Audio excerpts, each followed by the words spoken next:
Muy buenos días, hermanos y hermanas. Es para mí un gran gozo darles la bienvenida muy cordial a este servicio que vamos a empezar inmediatamente.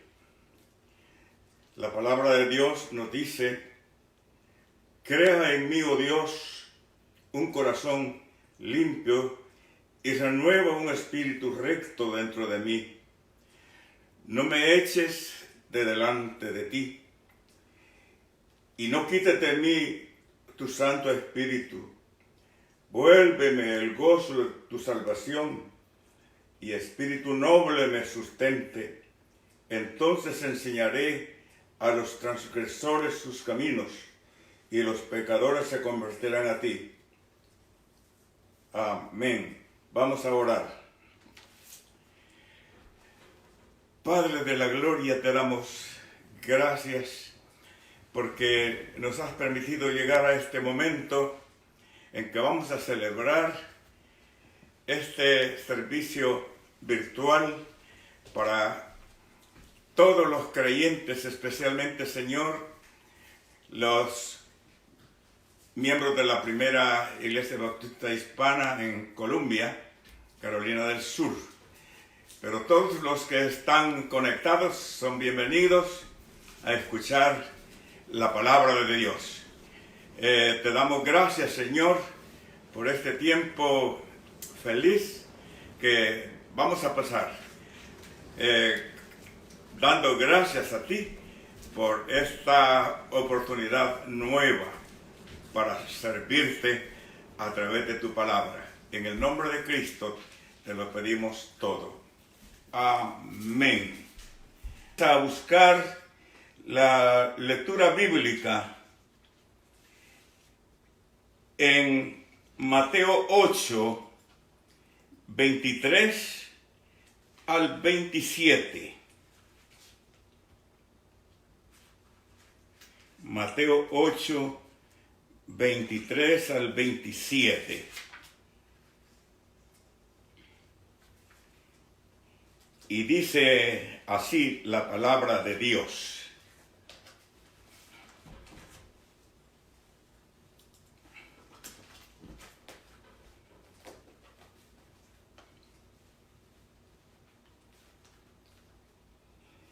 Y entrando él en la barca, sus discípulos le siguieron. Y he aquí que se levantó en el mar una tempestad tan grande que las olas cubrían la barca, pero él dormía. Y vinieron sus discípulos y le despertaron diciendo: Señor, sálvanos, que perecemos. Él les dijo: ¿por qué teméis, hombres de poca fe? Entonces, levantándose, reprendió a los vientos y al mar, y se hizo grande bonanza. Y los hombres se maravillaron diciendo: ¿qué hombre es este, que aún los vientos y el mar le obedecen? Mis queridos hermanos, podríamos decir que el mundo entero,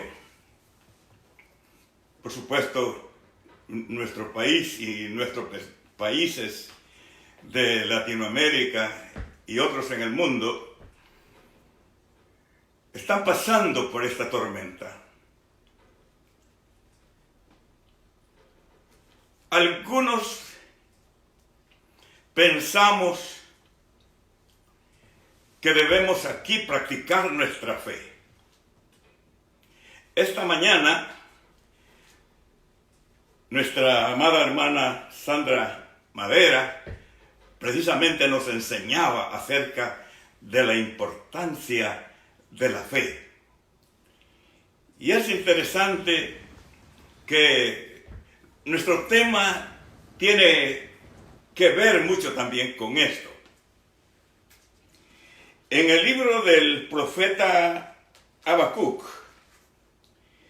nosotros encontramos que también el Señor se dirige por medio de este profeta para decirnos, para hablarnos de lo mismo, para recordarnos la importancia de la fe. Y por eso vamos a darle también lectura en el capítulo 2 del libro del profeta Habacuc. Nos dice lo siguiente: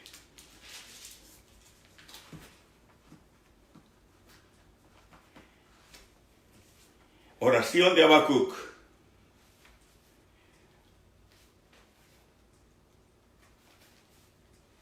Capítulo 2 de Habacuc.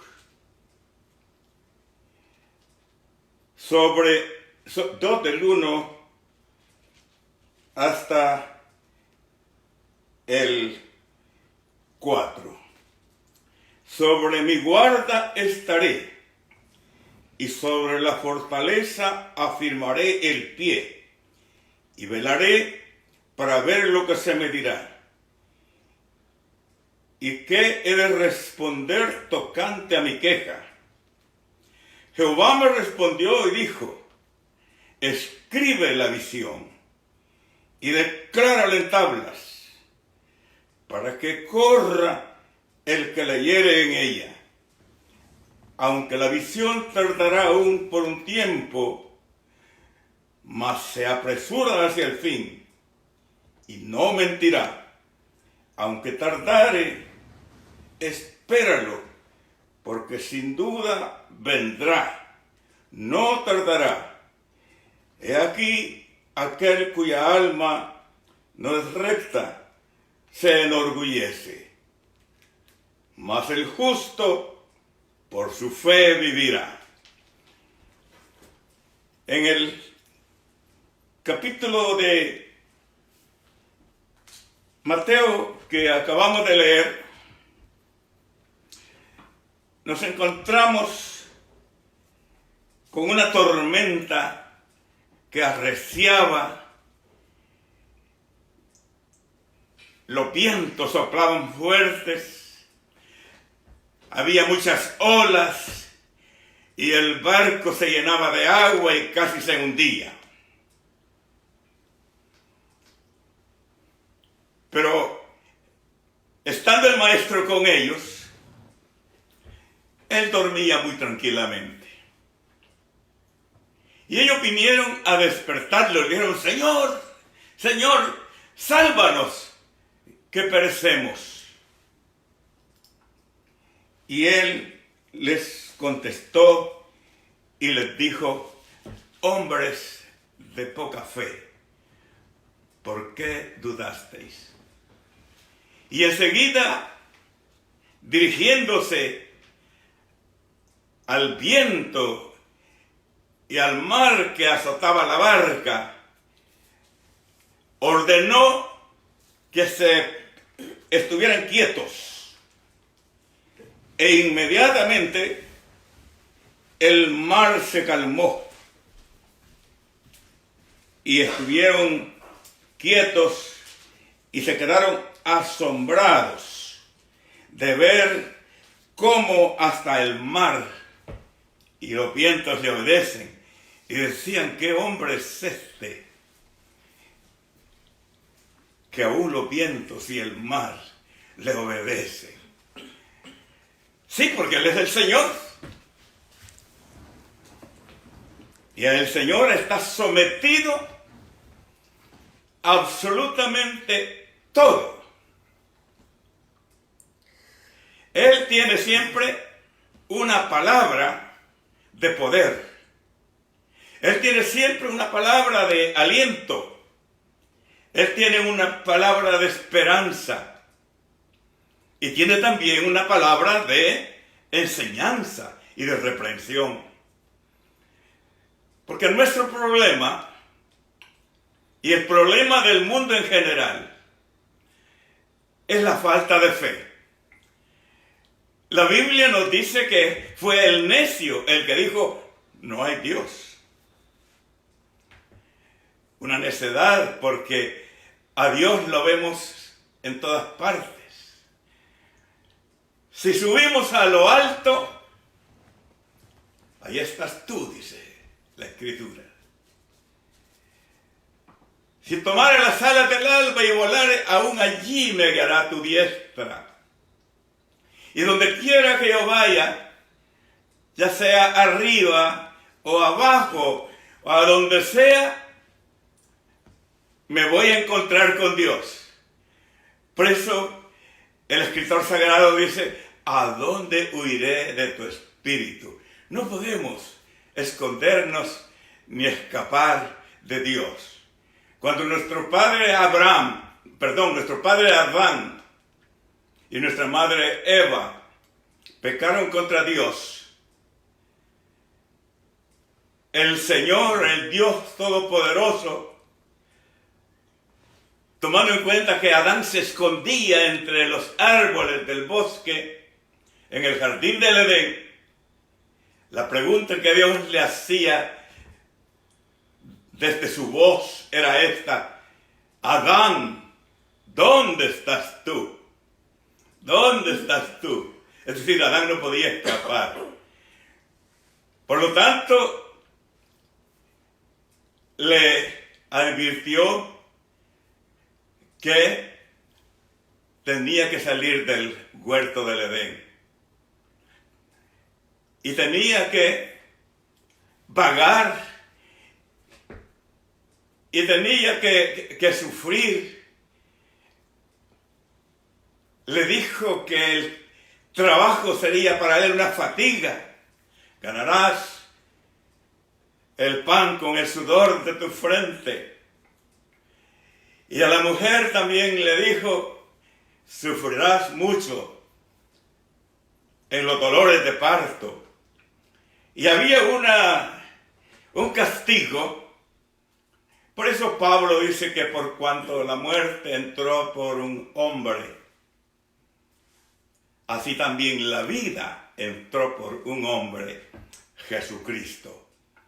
Jesucristo, que recientemente hemos celebrado su resurrección. Y aquí van en esta barca lleno de miedo, lleno de temor. Van muy preocupados porque ustedes saben, una tormenta es algo muy peligroso.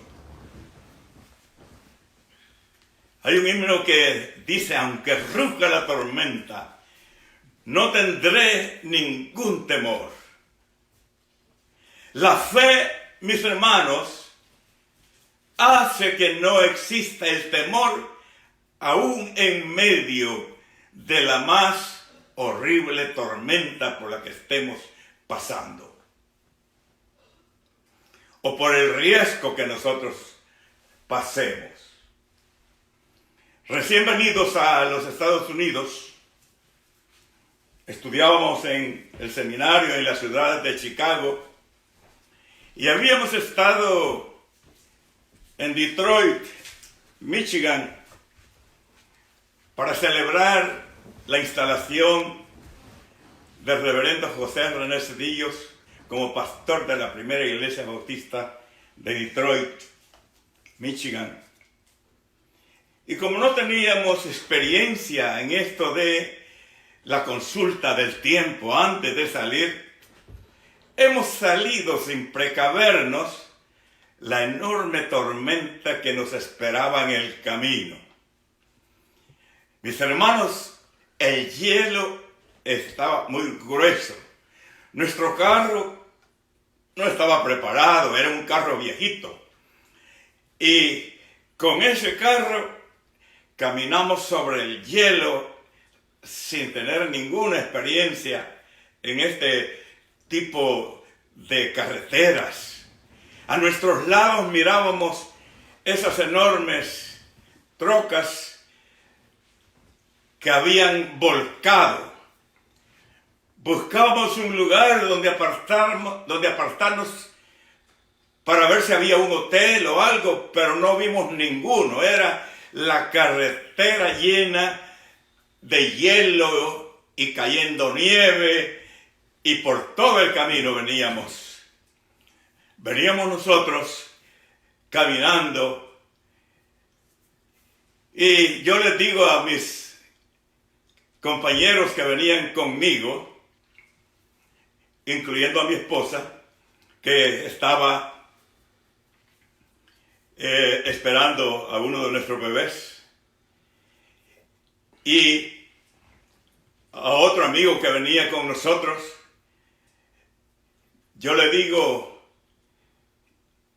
por favor, traten de mantenerse despiertos, porque esta carretera yo nunca he caminado sobre algo igual. Y mi sorpresa, ellos hicieron como Jesús. Cuando vuelvo a ver, toditos estaban dormidos y solo yo empiezo a manejar. Pero estoy seguro, hermanos, que la mano de Dios condujo mi auto. Y fíjense, no necesitamos pasar a ningún hotel, porque cuando sentimos, estábamos a la puerta de nuestra casa. Nos dimos cuenta que el Señor nos había cuidado. Mis hermanos, nosotros tenemos que desarrollar esa fe, que confiar en el Señor Jesús.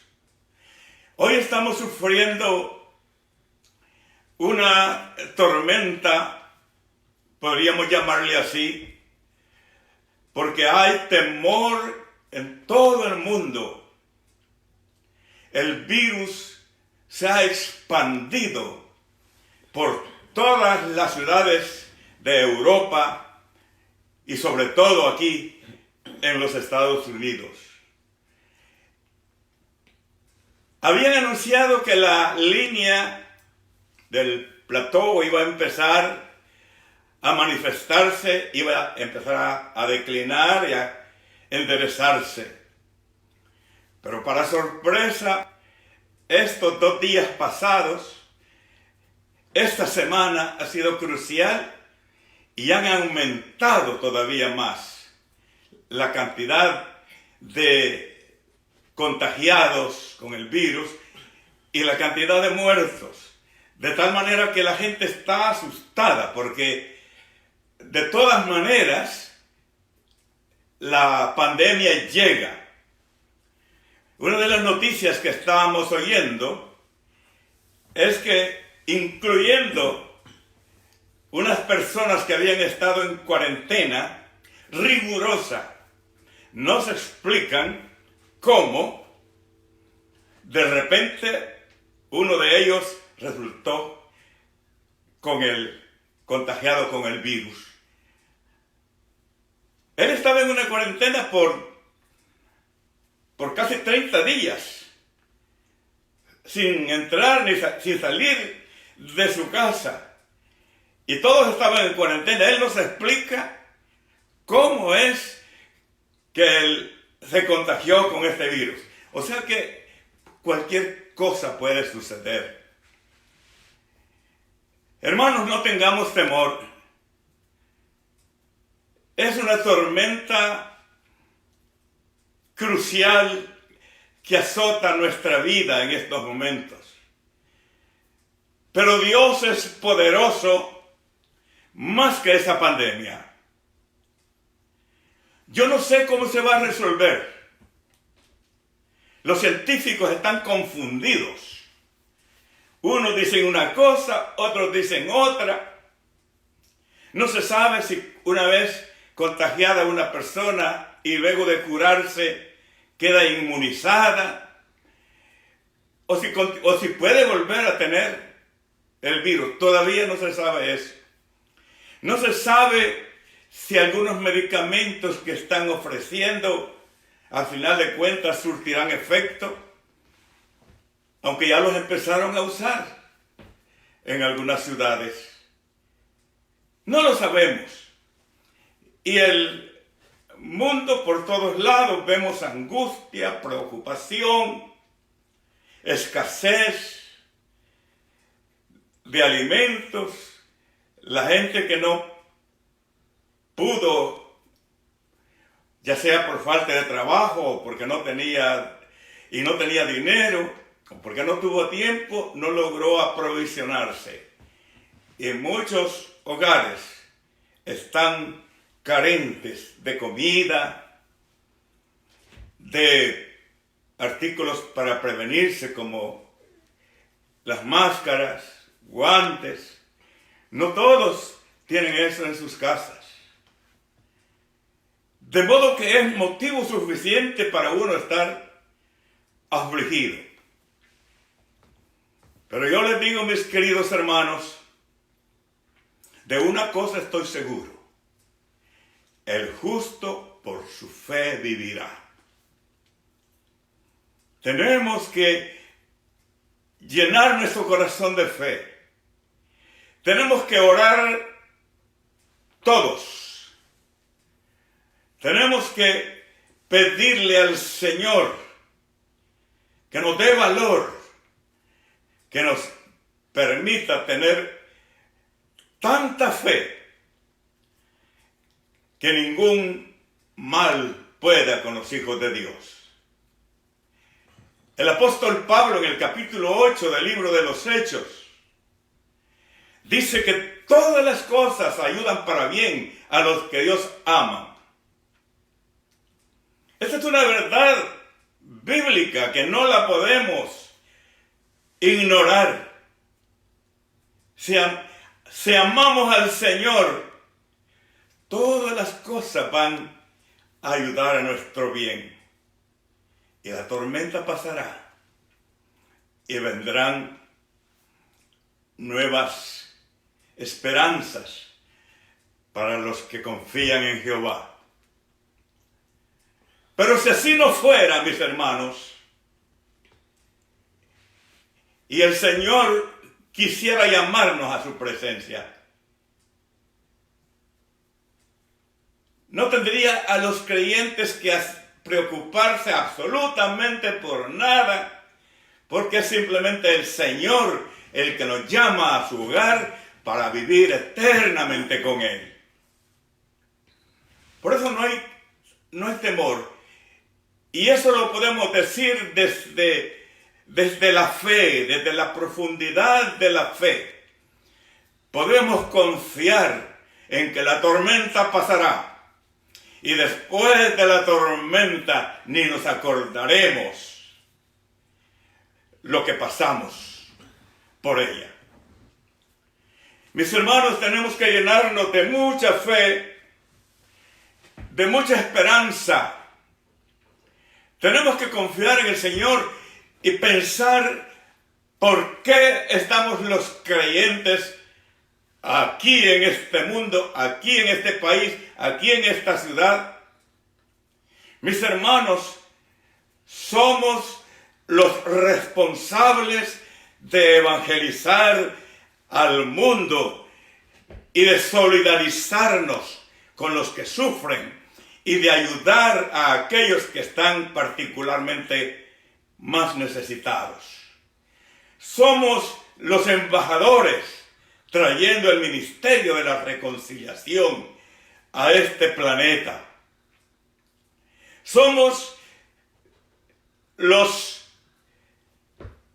representantes principales con todo el poder que Dios nos da para que este mundo pueda ser mejor. Y tenemos la responsabilidad de orar por los médicos, orar por todo el personal técnico, hospitalario, enfermeras, de orar por esos valientes héroes, por los soldados, por los policías, por los dependientes en farmacias, en supermercados, donde algunos ya han adquirido este mal. Tenemos que estar nosotros listos para cualquier llamado del Señor. Tenemos que ser nosotros la levadura que leude la masa. Tenemos que ser la luz en medio de las tinieblas. Tenemos que ser la sal de la tierra.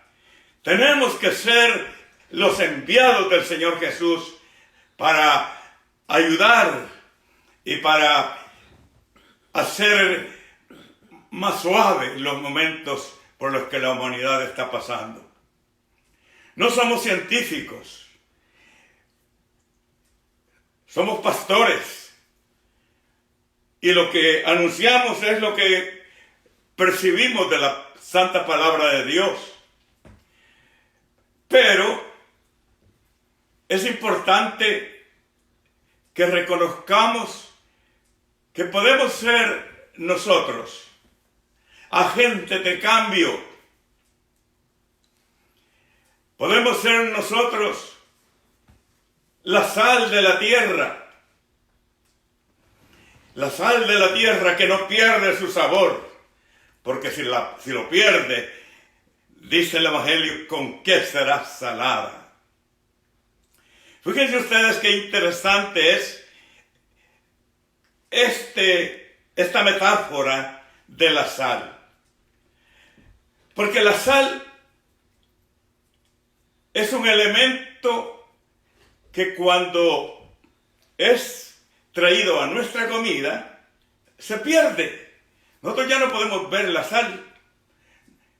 No vamos a poder sacarle la sal a los alimentos. O sea que no aspiramos los cristianos a tener primacía o a tener poder de este mundo.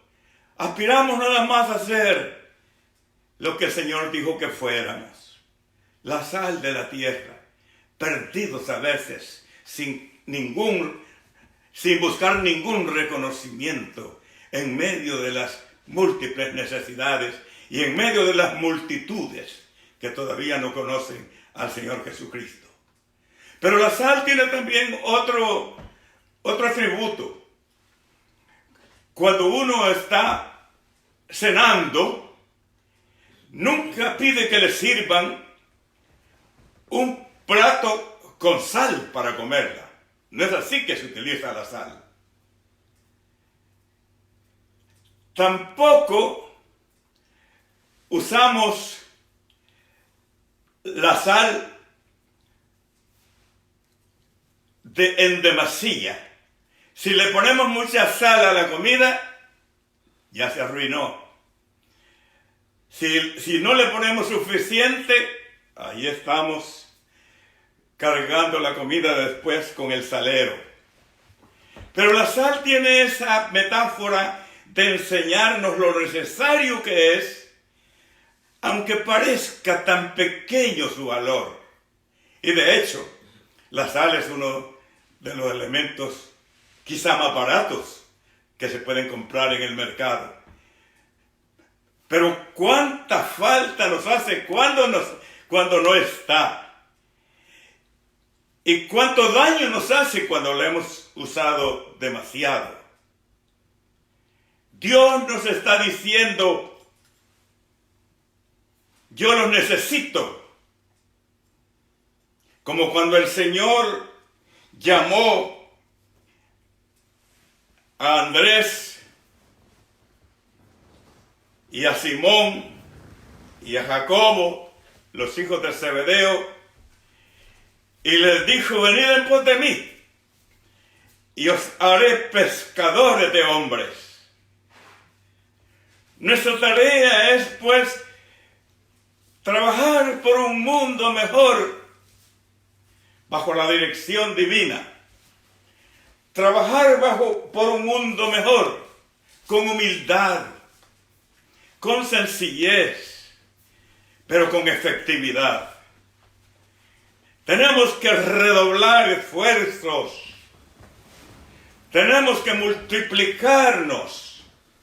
Tenemos que crecer en oración, en sumisión al Señor y decirle al Señor, yo me someto totalmente a ti. Que es una de las características de un discípulo de Jesucristo. Sometimiento creciente al señorío de Jesucristo. Jesucristo es el Señor y cada día lo entendemos más. Por eso Pablo decía, cada día muero. Y también decía, con Cristo estoy juntamente crucificado. Y vivo no ya yo, mas Cristo vive en mí. Y lo que ahora vivo, lo vivo en la fe de aquel que murió por mí.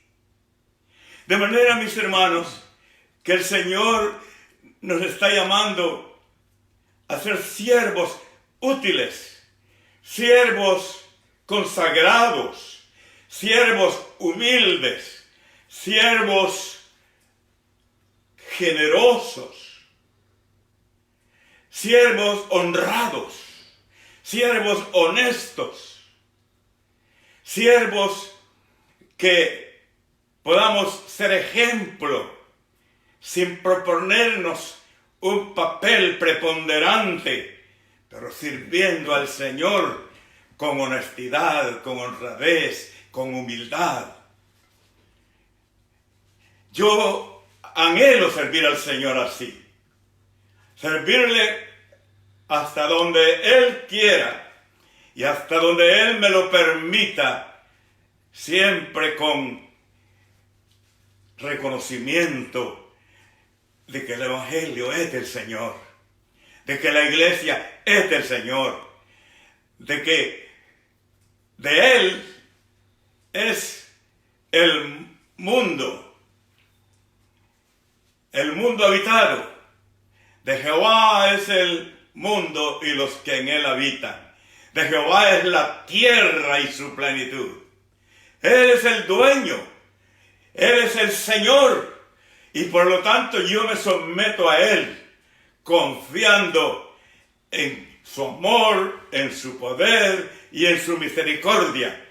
Y Él calmará esta tormenta. Y vamos a tener, si Él lo permite, un después de la tormenta. Y vamos a gozarnos, dándole gracias a Dios por lo que Él ha hecho en estos días. Por eso, mis hermanos, yo los animo a recibir al Señor los que todavía no lo han hecho. Porque solo Él nos puede dar ese valor y esa fe que todos necesitamos. La fe cambia las cosas. La fe es poderosa. Entonces yo invito, sea algún hermano allí en el grupo de su familia donde me están escuchando, algún amigo que no ha hecho esta decisión por Cristo y hoy quiere decirle, Señor, yo te quiero seguir.